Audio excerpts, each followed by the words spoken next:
Sir నమస్కారం sir. నమస్తే sir ఈ వారం బాక్స్ ఆఫీస్ వద్ద హీరో నాని గారు అండ్ అటు పక్క సూర్య గారు అయితే పోటీ పడబోతున్నారు. హిట్ 3 సినిమా రాబోతుంది అండ్ సూర్య గారు రెట్రో మూవీ కూడా రాబోతుంది. అయితే హిట్ 3కి ఎక్కువ వినిపిస్తున్నా కూడా సూర్య గారికి తెలుగులో మార్కెట్ ఉందిగా, మరి ఏమన్నా కాంపిటీషన్ ఇస్తుందా? మరి ఈ వారం ఎలా ఉండబోతుంది సార్ బాక్స్ ఆఫీస్ వద్ద పోరు? డెఫినెట్గా రెండు సినిమాలు బెటర్గా ఉండేటువంటి ఛాన్సెస్ ఉన్నాయి. అంటే ఆల్రెడీ హిట్ 3కి సంబంధించి ఒక స్పెక్యులేషన్ ఉంది, ఈ సినిమా డెఫినెట్గా హిట్ అయ్యేటువంటి లక్షణాలు ఉన్నాయి దీనికి అని. ఇప్పటివరకు వచ్చినటువంటి హిట్ సిరీస్లో వచ్చినటువంటి ఈ ఫ్రాంచైజీలో వచ్చిన సినిమాలతో పోలిస్తే ఇది డిఫరెంట్గా కనిపిస్తోంది.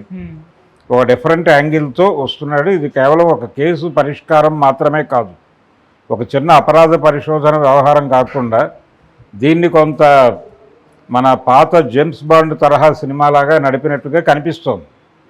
దీనిలో పాకిస్తానీ ఉగ్రవాదం ఇవన్నీ ఉన్నాయి, ఈ ఎలిమెంట్స్ అన్నీ ఉన్నాయి. కాబట్టి ఇది కొంచెం ఇంటర్నేషనల్ స్టాండర్డ్స్లో వరల్డ్ మార్కెట్ని దృష్టిలో పెట్టుకుని కంపోజ్ చేసినట్టుగా ఉంది ఈ సినిమా.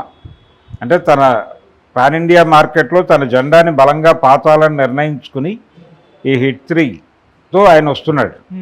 అందుకని దానికి సంబంధించిన కాన్ఫిడెన్సు ఆ వ్యవహారాలు ఉన్నాయి.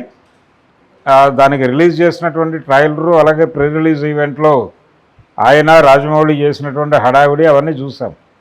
సో ఇదొక వ్యవహారం. అయితే సూర్య మూవీకి సంబంధించి కూడా ప్రమోషన్ బలంగానే చేశారు. విజయ్ దేవరకొండని రంగంలోకి దింపారు వాళ్ళు.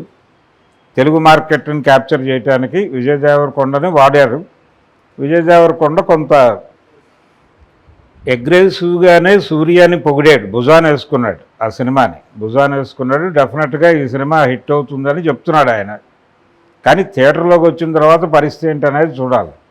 ఏ సినిమా అయినా థియేటర్లోకి వచ్చే వరకు అనుమానమే. కంటెంట్ బాగున్న ఏ సినిమాని జనాలు రిజెక్ట్ చేయటం లేదు అనేది వాస్తవం. కంటెంట్ బాగా లేకపోతే మాత్రమే జనాలు తప్పుకుంటున్నారు. ఏమాత్రం హోప్ ఉన్నా సరదాగా థియేటర్కి వస్తున్నారు. ఎక్కడో చూడడం, ఏదో సింగిల్ స్క్రీన్కి రావడం కనిపిస్తోంది. మోహన్ లాల్ గారి మలయాళం సినిమా ఒకటి మలయాళం టైటిల్తోనే రిలీజ్ అయింది. ఆ సినిమాకి కూడా రెస్పాన్స్ బాగానే ఉంది ఆడియన్స్ నుంచి, పెద్ద హడావిడి చేయలేదు వాళ్ళు. అలాగే రివ్యూస్ అవన్నీ కూడా భయంకరంగా ఏం రాలా. అయినప్పటికీ అది మలయాళం సినిమా, మోహన్ లాల్ ఏదో కంటెంట్ డెఫినెట్గా కొత్తగా ఉండే అవకాశం ఉంది అనే హోప్తో వెళ్ళారు. ఆ హోప్ క్రియేట్ చేయగలిగాడు మోహన్ లాల్ మాత్రమే కాదు, మలయాళ సినిమా రంగం సాధించిన విజయంగా చూస్తాను నేను అది. అంటే స్లోగా థియేటర్కి వచ్చి నెమ్మదిగా అన్ని రోజులు నిండుతున్నటువంటి సందర్భం ఉంది ఆ సినిమాకి. అందుకని కంటెంట్ బాగుంటే జనం చూసేస్తున్నారు. ఇప్పుడు ఎంత పెద్ద హీరో అయినా కంటెంట్ బాగాలేదు తీసి అవతల పాడేస్తున్నారు నిర్మోహమాటంగా. కాబట్టి సూర్య సినిమా అయినా కానీ నాని సినిమా అయినా కానీ వాళ్ళ ట్రైలర్లతోనూ ప్రీ రిలీజ్ ఈవెంట్స్తోనూ ఆడియన్స్లో ఒక మూడ్ అయితే క్రియేట్ చేయగలిగారు ఇద్దరు. థియేటర్లోకి ఆడియన్స్ వెళ్ళిన తర్వాత రియాక్షన్ని బట్టి ఫర్దర్ భవిష్యత్ ఏంటనేది అర్థమైపోతుంది. కాబట్టి రెండు సినిమాలది అదే పరిస్థితి. సూర్యకి కంపారిటివ్గా నానితో పోలిస్తే సూర్యకి కొంత తెలుగు మార్కెట్ గందరగోళంగా ఉంది. అంటే ఒకప్పుడు బాగుండేది ఆయన మార్కెట్, ఇప్పుడు కొంత వరుస ఫ్లాపులు ఇస్తున్నాడు ఆయన. దాంతో కొంత జై భీమ్ని మినహాయిస్తే మిగిలిన సినిమాలని గందరగోళమే. అందుకని ఈ సినిమాకి సంబంధించి జనాల్లో కొంత కన్ఫ్యూజన్ ఉంది. నాని సినిమా విషయంలో ఆ కన్ఫ్యూజన్ లేదు. ఈ సినిమా కనెక్ట్ అయితే ఆడేస్తుంది, ఏదైనా తేడా జరిగితే మాత్రం తీసి పక్కన పెడతారు నిర్మోహమాటంగా. అయితే నాని సినిమా మీద ఎక్స్పెక్టేషన్స్ భారీగా ఉన్నాయి. ఈ అంచనాలను అందుకునే పద్ధతులు, అంచనాలు ఒక రకంగా అంచనాలు పెరిగే విధంగా వాళ్ళ ప్రమోషనల్ యాక్టివిటీ నడిచింది. ఆ పెరిగిన అంచనాలను అందుకునేలాగా కంటెంట్ లేకపోయినా ఇబ్బంది ఉంటుందని అనిపిస్తోంది ఆ ట్రైలర్ చూస్తే. సో కొద్ది మేరకు అంటే తెలుగు మార్కెట్ వరకు కన్ఫర్మ్ అయితే నాని విన్నర్ అవుతాడేమో అని అనిపిస్తోంది ప్రజెంట్ సిచ్యువేషన్లో. ఆయన సినిమా మీద కొన్ని సందేహాలు ఉన్నాయి, సూర్య సినిమా మీద. ఫైనల్గా థియేటర్లోకి వచ్చాక కంటెంట్ బాగుంటే అది వెళ్ళిపోవచ్చు.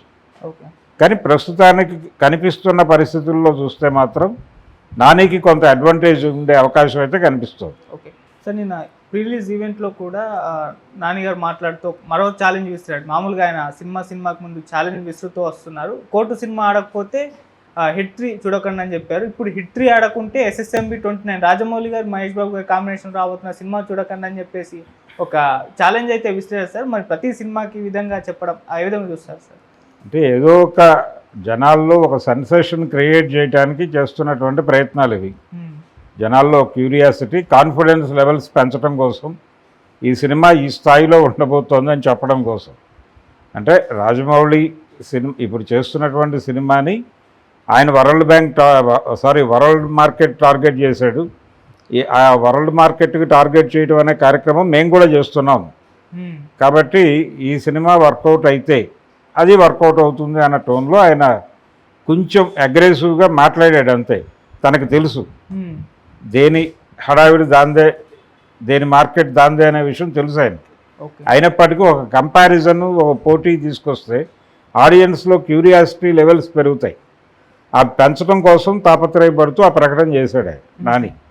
రాజమౌళి కూడా దాదాపుగా నిన్న నానికి చాలా దగ్గరగా వచ్చి మాట్లాడారు. వాళ్ళందరూ మాట్లాడారు. అదొక వాళ్ళ ఫ్యామిలీ ఫంక్షన్ లాగానే జరిగింది. ఒక రకంగా వాళ్ళ ఫ్యామిలీ మ్యాన్గానే చూస్తున్నారు వాళ్ళు హీరోని కూడా, నానిని. అందుకని కొంత సుహృద్భావపూరిత వాతావరణంలో కొంచెం ఛాలెంజులతో ఉప్పు కారంతో నడిచింది అది. అంటే జరిగిన ఈవెంట్ బాగానే ఉంది. ఎవరు కూడా ఓవర్ స్టేట్మెంట్లకు వెళ్ళలేదు.